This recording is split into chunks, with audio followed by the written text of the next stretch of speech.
Most people don't even realize they're asleep. They're moving, speaking, working, even laughing.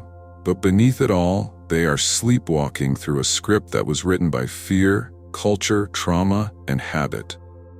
It's not their fault. No one tells you that the world you see is not the ultimate truth. It's merely a mirror of what you've come to believe. From the moment we're born, we're trained to look outward for answers, approval, love, and meaning. We're taught to strive for more, to chase success, to fix ourselves so we might someday finally be enough. But what if that entire approach is backward? What if you've had the power all along, not to control life, but to co-create it? Here's the quiet tragedy. Most people live under the illusion that life is happening to them. They think they are at the mercy of circumstances, genetics, timing, and other people's decisions. They're trying to change their lives with external force, hoping that if they just push harder, hustle longer, or think more positively, things will finally fall into place. But real transformation doesn't start on the outside. It begins with the radical realization that you are not powerless. In fact, you are far more powerful than you've been led to believe. Consider this. Your current reality is not a random accident. It is a reflection, a projection of your internal beliefs, emotions, and energy.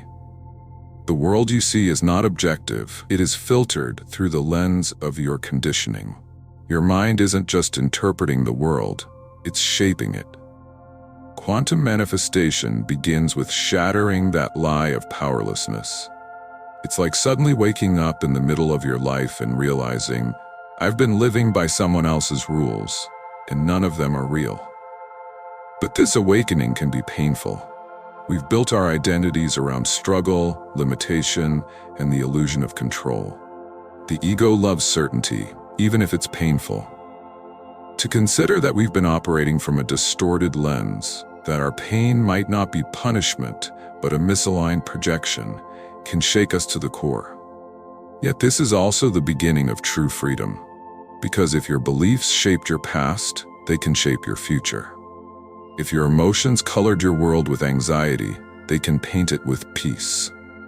If your attention created a life of survival, it can birth one of joy, creativity, and abundance. You are not a victim of fate. You are a vessel of possibility. When you break the illusion, you begin to feel something different, something ancient, quiet, and familiar. It's the remembering of who you are underneath the noise. That deep awareness, that intuitive whisper saying, you were never meant to beg the world for scraps of happiness. You were meant to create. This remembering isn't about ego. It's not about thinking you're a god or pretending to be untouchable. It's about returning to the truth.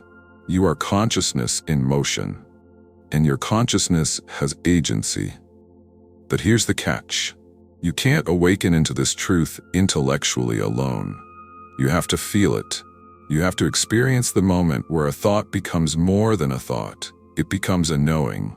And that knowing rearranges your whole relationship with life. Ask yourself now, gently and without judgment, where in your life are you still chasing something you don't believe you deserve? That question is a door. And on the other side of that door is a completely different reality. One where you stop chasing and start aligning. Where you stop fixing and start remembering. Where manifestation isn't a trick or a trend, but a natural unfolding of the energy you've always been holding. And so we begin, not by doing more, but by becoming aware. Because nothing changes until you do. This is not magic. It's not wishful thinking. It's quantum truth, and it's waiting for you to claim it. If your outer world is a reflection of your inner world, then the question becomes, what exactly is your inner world made of?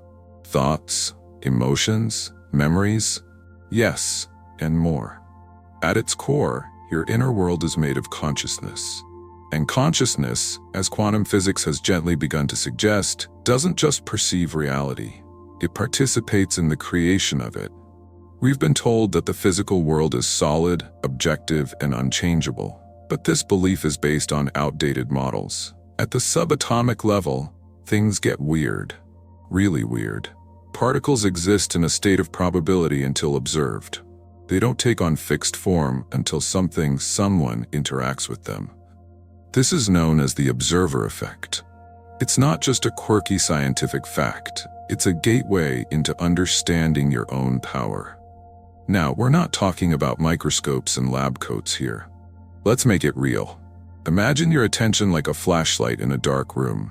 Wherever you shine it, that thing becomes visible, real, present. Your thoughts work the same way. What you focus on expands. What you expect, you invite. Your brain isn't a passive receiver of reality. It's a filtering system that deletes, distorts, and amplifies whatever matches your dominant belief system. So if you believe the world is unsafe, your mind will constantly find reasons to prove it. If you believe you're not worthy of love, even genuine affection will feel suspicious or false. The quantum world doesn't reward what's true, it reflects what's believed. This means that your beliefs are not just ideas floating in your mind. They are energetic blueprints. And the universe, always listening, always responding, mirrors back the energetic patterns you carry within. But let's pause here. This is where many people get frustrated. They say, but I do believe in abundance. I do want love, and it still hasn't come. And that's a valid feeling, because here's the nuance most teachings miss. You may consciously desire something, but unconsciously reject it. You may say, I want a loving relationship, but if your body remembers betrayal, if your nervous system expects abandonment, then your energy is saying something else entirely. Quantum manifestation isn't about mentally repeating affirmations until something appears. It's about aligning your whole system, mind, heart, body, and energy, with the reality you wish to experience. It's not about wishing, it's about resonating. Let's take a simple, everyday metaphor. Think of a radio. If you want to hear jazz, you need to tune in to the jazz station. You can scream into the speaker, beg for jazz, write about jazz in your journal, but if you're tuned to static, you won't hear it. The music is already there. You just have to match the frequency. That's what quantum manifestation teaches us. Your desired reality already exists in potential. It's waiting, not for you to deserve it, but for you to align with it. You're not creating from scratch, you're choosing from infinite potentials. This truth is both liberating and sobering, because it means there are no shortcuts. You can't fake your frequency. You can't lie to the quantum field. You can't put a positive spin on your life if deep down you're vibrating with fear, shame, or scarcity. The universe reads your energy, not your words. But that's not bad news. It's empowering, because it means you can start where you are. You don't have to be perfect. You just have to become aware of what you feel, of what you believe, of what you're projecting. Start noticing your default settings. What do you expect when you wake up? What assumptions do you carry about money, love, purpose? What emotional home have you built without realizing it? If you can observe it, you can change it. So I ask you, where have you been waiting for something outside of you to change, so you could finally feel different inside? That's not how the quantum world works. In this realm, feeling comes first. You don't wait to feel free, you choose it, you embody it, and then freedom finds you. You don't wait for love, you become it. You don't wait to feel powerful, you remember that you already are. This is not delusion, it is deliberate design. You are not chasing reality, you are collapsing it. And the moment you shift your frequency, the music changes. You are the observer. And the observer is not separate from the field. The field responds to you. If all realities exist as potential, and your attention acts like a magnet, then here's the truth that many resist, yet secretly yearn to accept. The future you desire is not something you have to earn. It's already here, right now, hovering just outside your current frequency, like a song your heart remembers but your mind has forgotten how to tune into. You don't attract what you want, you attract what you are. This is one of the most challenging truths of quantum manifestation. Because we've been taught that wanting is enough. that if we want it badly, we'll work hard, prove ourselves, and finally arrive. But quantum reality doesn't work like a meritocracy.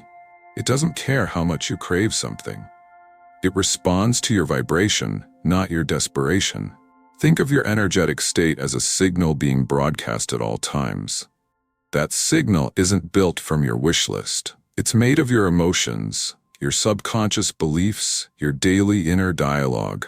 So even if you say, "I want abundance," but you walk around feeling unworthy, tight, anxious, and ashamed, you're not actually aligned with abundance.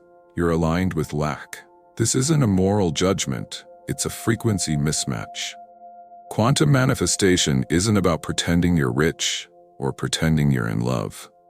It's about shifting into the emotional state of already being the version of you who naturally has those things.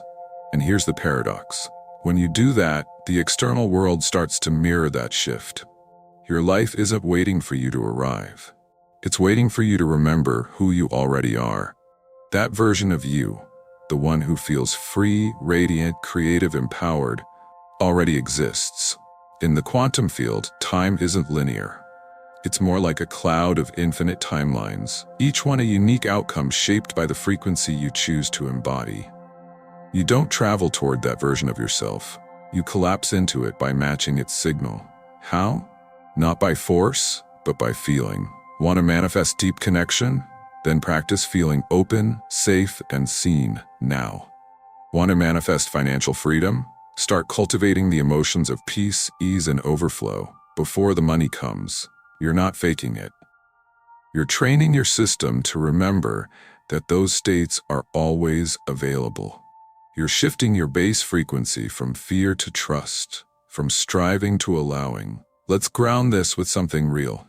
Think of someone who walks into a room and before they say a word, everyone feels something shift. It's not charisma. It's coherence. Their energy is aligned, clean, grounded. They don't need to convince you of anything. Their presence does the work. That's what manifestation looks like. It's not a vision board. It's an embodied presence that speaks louder than words. So, the real question isn't, how do I get what I want? It's, who do I need to become to align with the version of reality where that already exists? And deeper still, what am I willing to let go of in order to become that version? Because here's what no one tells you. Tuning into a new frequency often requires releasing the emotional addictions of the old one. That means letting go of familiar patterns like self-doubt, scarcity, guilt, or the subtle comfort of victimhood. Those energies might feel normal, but they are not your truth. They're just habits of emotion. The frequency of your future requires new habits of emotion: gratitude, presence, certainty, joy, receptivity. You don't wait for evidence to feel them. You feel them, and they become the evidence. This is not wishful thinking. This is quantum alignment.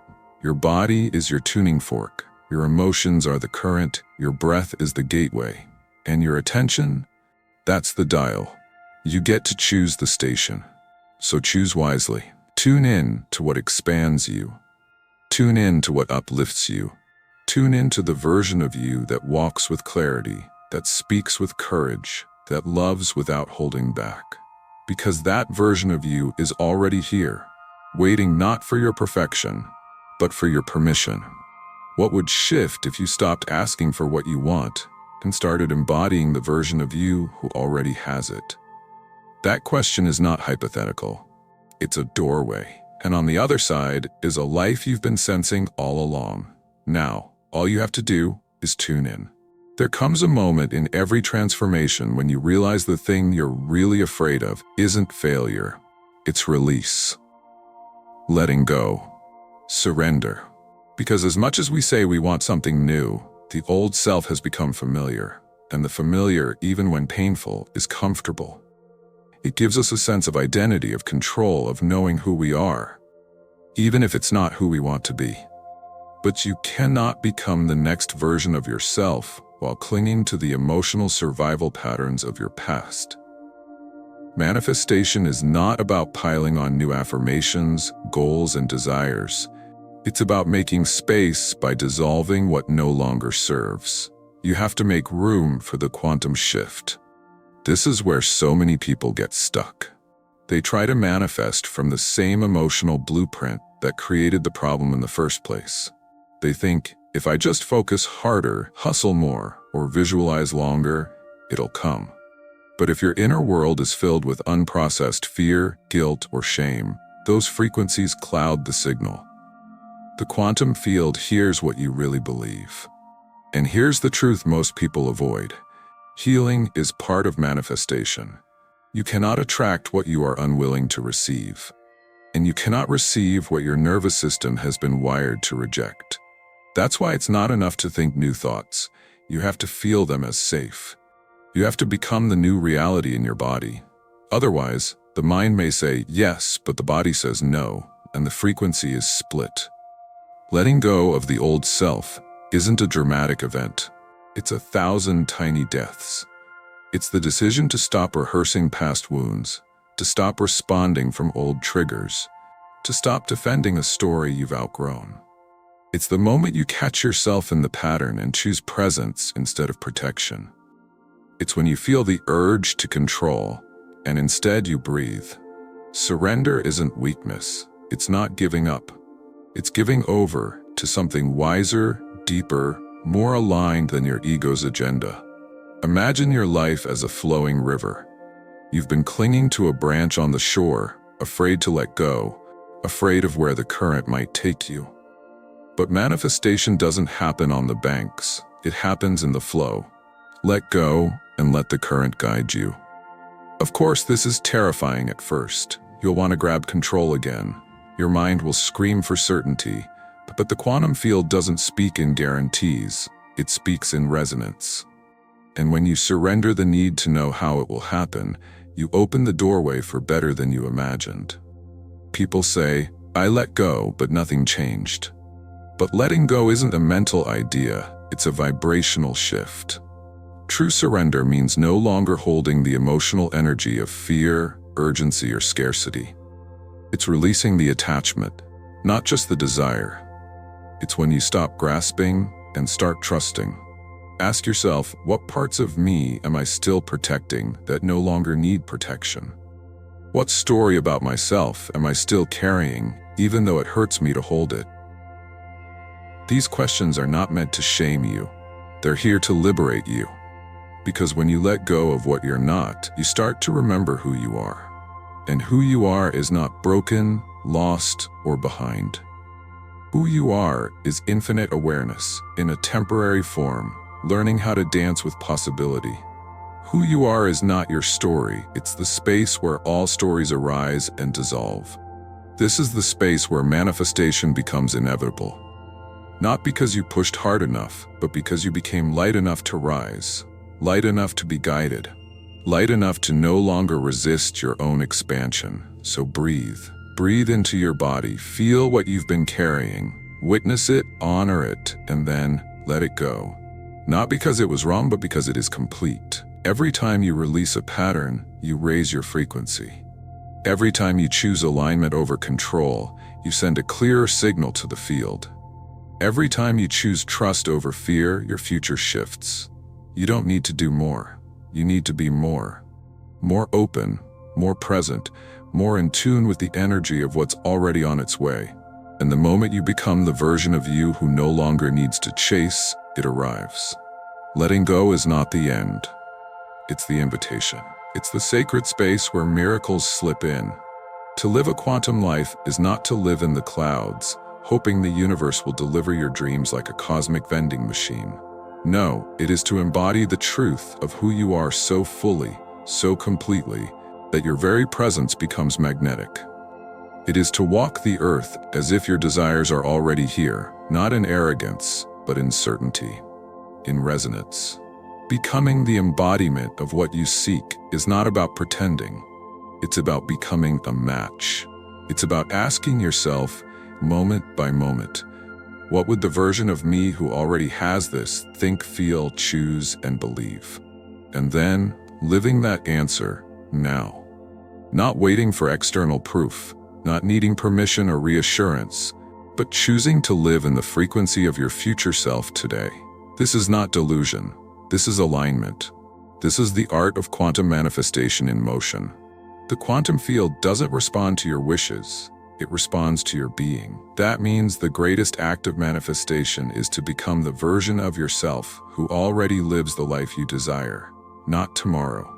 Not after one more course, book, or breakthrough. Now. When you do this, the world around you begins to bend. Subtly at first. A stranger offers kindness. An idea flows easily. An opportunity appears where there was once resistance.